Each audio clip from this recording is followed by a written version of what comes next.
G'day everybody, Viv here from Battle Bunker down in Melbourne. The Ultramarine 13 asked me on my channel, how do I make the flock? I showed it in the previous video. He wants to know how he can make himself bags and bags of different coloured flocks very, very cheaply. I've got tons of different colours that I manufacture from the same sawdust. I showed it to you in one of the previous videos. It's a sawdust flour. It basically is a process of tinting that sawdust flour with any colour that you like. Now I just use normal house paints. You can buy the little sample pots and you can mix them in and blend whatever colours that you need to. Once you've made your base colours, you can start to blend them together into the different shades so that you don't have just like the stark contrast, you've got nice blends, etc. It's a very, very simple process. Let's take a quick look. There's several ways that you can do this. The one way that we're going to have a look at today is the budget method, is the cheapest method, sawdust and paint. Flock is naturally made from fibres, synthetic fibres, etc. We won't go down that route. There's a lot more work involved, chemicals and all that sort of stuff. But we will perhaps further down the track have a look at one more technique which has a better result than this in terms of the colour depth, I suppose, how much colour the sawdust actually takes in. Anyway, I'm starting to ramble. Let's get on with the tutorial. Thanks for watching, guys. So the process is very, very simple. You can see I've got 4 things here in my paint. The colour that I want to achieve, a nice stirring stick, it's just a piece of down, my sawdust flour, this is the very fine sawdust, and my tin for mixing everything in. Quite literally all we're going to do is take this green paint here and dump it into our vessel. I hope this is going to be a big enough vessel. You can see how much paint I've got in the bottom of that tin. Not a great deal. Then we start adding sawdust. Now normally to one of these tins, which is 500 mils, I'll normally add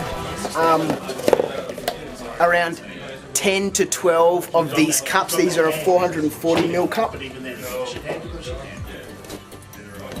And essentially you just keep on adding this in here. I doubt this tin's going to be big enough because you can make heaps. I mean, you can make lots of this stuff. That's from one tin of paint. That cost me $6. And the sawdust, like I said, I think was $12 for 60 litres. And there you go. There's one cool colour there, like spices. Hey. And then we just mix this in, mash it in. This is the cheap, quick, simple way to do it. So some people will do this, add a little bit of liquid in here so that sawdust helps absorb the paint. Then you've got to worry about drying it out and all that sort of business. All I do is I mix this up. You can see it goes all clumpy. I just keep on mixing this up, mashing it in, adding more sawdust until basically I've just got a dry powder in here. I don't let this dry while it's wet and then crush it and stamp it, all that stuff afterwards. I just keep on adding more sawdust until it becomes a dry powder. And there we go, that's the flock that I use. Give this a quick stir. You really want something bigger.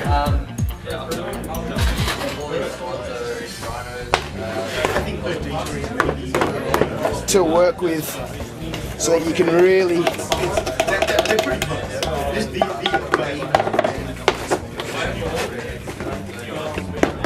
you can still see how there's some clumpy parts in there, those big clumpy parts.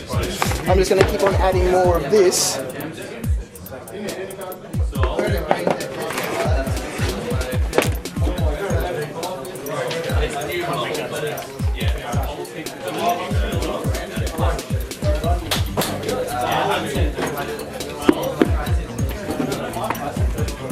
Generally this takes about 10 minutes or so of mixing, continually stirring it. Now the more sawdust I add to this, the lighter my colour is obviously going to be because I'm spreading the paint across more sawdust. got complete control over what you want to mix up here. I think I'll leave it at that, guys. I think you get the general idea. From here, once we've mixed this up and it's completely, we're completely happy with the consistency and the blend, etc., it just gets laid out on some newspaper. All we need to do is tip this out on here, and then we just spread it out, let it dry overnight, come back in the morning, crush it, and then quickly run it through a normal household sieve, and there you go. A very strange royal green coloured flock. So I hope that one's been useful for you. It's a nice, quick, simple way to make your own coloured flocks. It's obviously not going to be as professional as using something from Woodland Scenics or another professional company that makes scenic supplies. Certainly seems they use fibres and all those sorts of things, but it's a nice, quick, cheap, simple way to make sure that all your train's going to be consistent. Thanks for watching, guys. Hope it's been useful. I'll catch you next time. See ya.